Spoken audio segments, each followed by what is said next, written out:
দর্শক আসসালামু আলাইকুম, আপনাদেরকে স্বাগত জানাচ্ছি লক্ষ্মীপুর সদর উপজেলার 10 নং চন্দ্রগঞ্জ ইউনিয়ন মহিলা দলের প্রোগ্রাম চলছে। দীর্ঘ অনেক বছর বিরতির পর মহিলা দল সংগঠিত হচ্ছে লক্ষ্মীপুর সদর উপজেলার ঐতিহ্যবাহী চন্দ্রগঞ্জ। আপনারা দেখছেন সেই চন্দ্রগঞ্জের মহিলা দলের প্রোগ্রাম।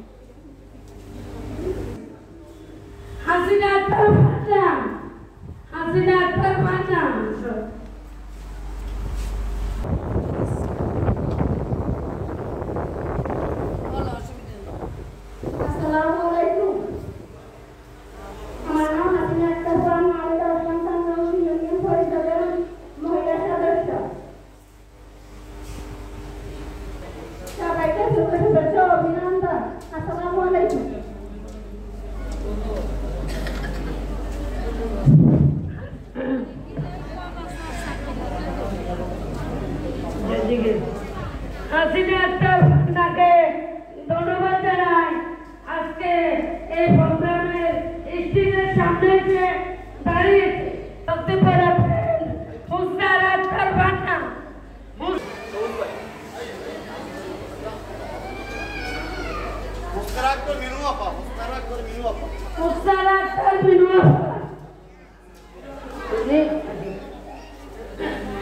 আমাদের মাঝে উপস্থিত হয়েছেন লক্ষ্মীপুর জেলা মহিলা দলের সম্মানিত সভাপতি সাবেরা আনোয়ার।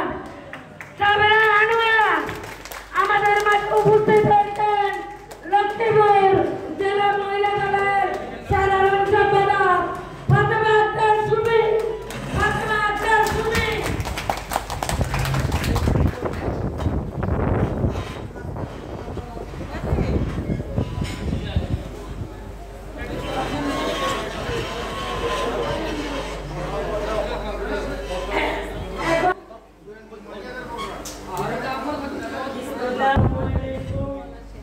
আমার নেতা কর্মীরা, আমার মামা, আমার ভাগিনা সবাই আছেন, সবাইকে আসসালামু আলাইকুম। সভাপতি আমার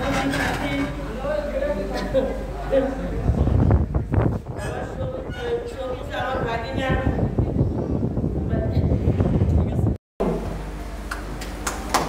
ধন্যবাদ মুস্তারা বেগমকে। বক্তব্য দিবেন শিউলি বেগম, 4 নম্বর ওয়ার্ড। শিউলি বেগম।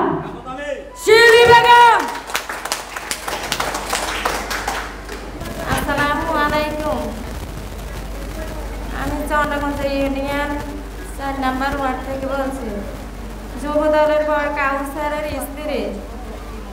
আমার স্বামী 2000 এপ্রিলের 7 তারিখে মারি ফেলাইছে স্বৈরাচার হাসিনার ক্ষমতা। ওই সময় আমার সন্তান ছিল, ছেলে 9 মাসের বয়সে আমার কোলে ছিল। আমার মেয়েরা ছোট ছিল, 2টা মেয়ে, একটা ছেলে ছিল 9 মাসে কোলে। আমার স্বামীকে এপ্রিলের 7 তারিখে 2016 সাল এপ্রিলের 7 তারিখে 11টায় কিনে ধরছে, কিন্তু আমরা কেউ কোনো খোঁজ খবর পাইনি। কেউ আমাদেরকে বলে নাই, বলতেও পারে নাই। তখন আমি ওই দিন 4টার সময় শুনছি। আমার বাপের বাড়িতে আমি ছিলাম, আমার মা অসুস্থ ছিল। ওই সময় আমি আমার এই নিষ্পাপ শিশু বাচ্চা নিয়ে করে আমি লক্ষ্মীপুর থানায় গেছি, চন্দ্রগঞ্জ থানায় গেছি। কোনো মা ভাই কেউ আমার সন্তান দিতে পারে নাই। কোন জায়গায় রাখছে, কোথায় আছে?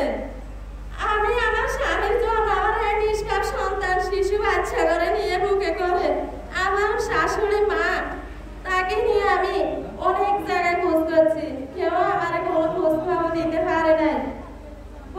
পরের দিন সকালে লক্ষ্মীপুর থেকে আমার ফোন দিয়ে বলতেছে যে আমার স্বামী লাশ আনার জন্য। ওইখান থেকে আমি আমার স্বামীকে উদ্ধার করে আনছি। এতটুকু